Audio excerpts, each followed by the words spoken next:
Bonjour à tous et bienvenue pour cette nouvelle vidéo sur les bons étudiants. Aujourd'hui, nous allons voir la technologie convexe et les fonctions Cobb-Douglas. Donc, on va voir en fait que c'est assez similaire au semestre 1, pardon, où nous avons vu la fonction Cobb-Douglas, mais cette fois-ci pour le consommateur. Nous allons voir qu'est-ce que c'est qu'une technologie convexe et la forme générale d'une fonction Cobb-Douglas et de la forme, tout simplement. Parce que quand on a une technologie convexe, la fonction la plus appropriée, c'est la fonction Cobb-Douglas. Donc déjà, la forme générale de la fonction de production, lorsque on a affaire à une technologie convexe, c'est la fonction Cobb-Douglas en fait. Et c'est en fait AX1, A étant un facteur 2, 3, 1, 2, 3. Souvent, on va prendre A est égal à 1 pour simplifier le calcul. Et en fait, on a l'input X1 et l'input X2. Et ici, on a une puissance A et puissance B. En fait, ici, les trois paramètres liés à la technologie sont tous supérieurs à 0. Donc ici, le A ne peut pas être négatif. De même pour le A, la puissance A et la puissance B. Donc si vous voyez une fonction de production, ça on va faire un exemple juste ici, de cette manière, avec cette forme-là. Parfois, vous allez voir que vous pouvez vous tromper parce que vous voyez, par exemple, on va quand même en écrire une ici. Ça peut être égal à quoi? Ça peut être égal à x1 puissance 1 demi fois x2. Et là, pour beaucoup, c'est pas une fonction Cobb-Douglas, alors que c'est bien sûr une fonction Cobb-Douglas. Parce qu'en fait, le a ici, c'est égal à 1, et la puissance b ici, là, vous la voyez pas, mais c'est une puissance 1. Et donc là, vous pouvez voir qu'on a tous les paramètres. Ici, le a est égal à 1, ici, le x1, ben, ici, il est ici. La puissance a, c'est ici, la puissance b, c'est 1, mais juste que le 1, on la met pas. Donc, et on va voir en fait l'impact du paramètre A. Donc A, c'est impact sur le volume de production, c'est-à-dire la quantité d'output obtenue en utilisant une unité de chaque input. C'est-à-dire que, imaginons que on a une fonction de production telle comme celle-ci, et en fait, A, elle va nous dire ce que va nous donner la fonction de production quand on va mettre 1 et 1, parce que ça, on va le faire ici en exemple. Ici, on a pris une fonction de production Cobb-Douglas. Donc là, on peut voir que le A est égal à 2. Le x1 à la puissance A, c'est x1 puissance 1 demi. Donc c'est bon. x2 puissance 1 demi. En utilisant une unité de chaque input, on obtient. Donc là, en fait, on vous montre en fait pourquoi on dit que A il impacte sur le volume de production. Donc, on remplace x1 et x2 par 1. 2 fois 1 puissance 1 demi fois 1 puissance 1 demi, c'est égal à 2. Et là, on peut voir en fait que on obtient le A. Parce qu'en fait, le A il impacte sur la production, c'est-à-dire la quantité d'output obtenue en utilisant une unité de chaque input. Là, on a utilisé une unité de chaque input et on obtient 2. Et ça, en fait, d'avance, sans que vous le calculiez, on aurait pu le trouver, puisqu'on a dit en fait que quand on met 1 et 1, on trouve toujours 2. Parce que 2 fois 1 fois 1, ça fera toujours 2. Si c'était 5, ben ça voudrait dire que si on aurait remplacé ici par 1, ici par 1, on aurait obtenu 5 outputs. Donc en fait, il faut juste retenir que c'est tout simplement le A, c'est la quantité d'output lorsque on a les deux inputs sont égaux à 1.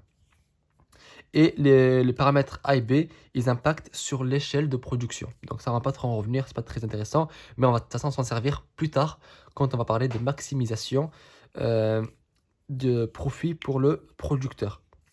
Donc, ce qu'il faut retenir ici, c'est qu'une technologie convexe, qu'est-ce que c'est? Ça, on va encore le voir. C'est en fait quand on préfère tout simplement que on dit que en fait, le mélange est plus approprié que, de fait que d'avoir par exemple qu'un seul input. La convexité, on l'avait vu de toute façon dans le premier semestre avec le producteur, avec le consommateur, c'était quand la courbe d'indifférence était décroissante et convexe. Là, c'est pareil, vous allez voir ici.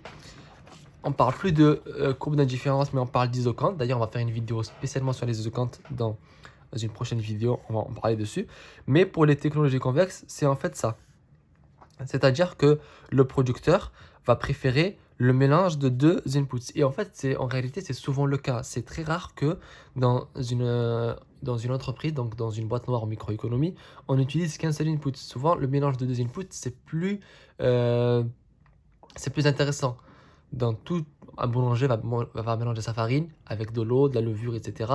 Un restaurateur va avoir plusieurs inputs pour faire ses plats.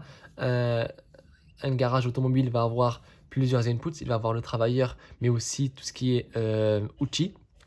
Donc tout ça, ce sont des inputs et souvent c'est en mélange. C'est-à-dire qu'un travailleur tout seul ne va pas pouvoir réparer une voiture. Il lui faut ses outils et aussi le matériel pour réparer la voiture qui est en panne.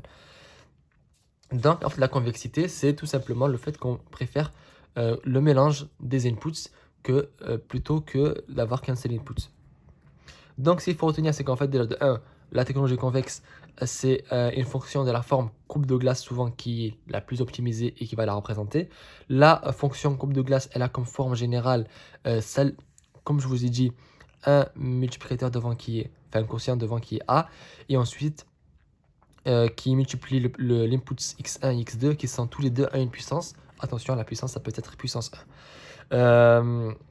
On a vu également que A, ça impactait sur le volume de production et que ça voulait dire, c'est en fait l'output qu'on obtiendrait si les deux inputs étaient égaux à 1. Ici, en fait, on voit l'isocante pour les technologies convexes. Donc, elle est convexe, elle est décroissante. Et là, on a les quantités de l'input x1, ici les quantités de l'input x2. Et de toute façon, on va voir en fait à quoi ça renvoie les isocantes. Là, en fait, dans cette vidéo, c'était juste de voir qu'est-ce que c'est que la technologie convexe, qu'est-ce que c'est qu'une fonction coupe de glace. Et dans tous les cas, on va revenir dessus dans les prochaines vidéos pour voir justement qu'est-ce que c'est que les isocantes. Parce que j'ai décidé de d'abord vous montrer les technologies. Donc, dans la prochaine vidéo, nous allons voir les technologies avec un input complément, avec des inputs complément parfaits. Et après, ensuite également, on verra les technologies avec des inputs substituts parfaits. Donc j'espère que cette vidéo vous a aidé, qu'elle vous aura permis de comprendre qu'est-ce que c'est qu'une technologie convexe, qu'est-ce que c'est qu'une fonction coupe de glace. Si jamais vous avez des questions, n'hésitez pas à me les écrire en commentaire, vous aurez une réponse assez rapidement. Je vous remercie d'avoir regardé cette vidéo jusqu'à la fin. Je vous recommande également de vous abonner à la chaîne YouTube pour être tenu au courant des nouvelles vidéos. Et pour ma part, je vous donne rendez-vous dans une prochaine vidéo sur les bons étudiants.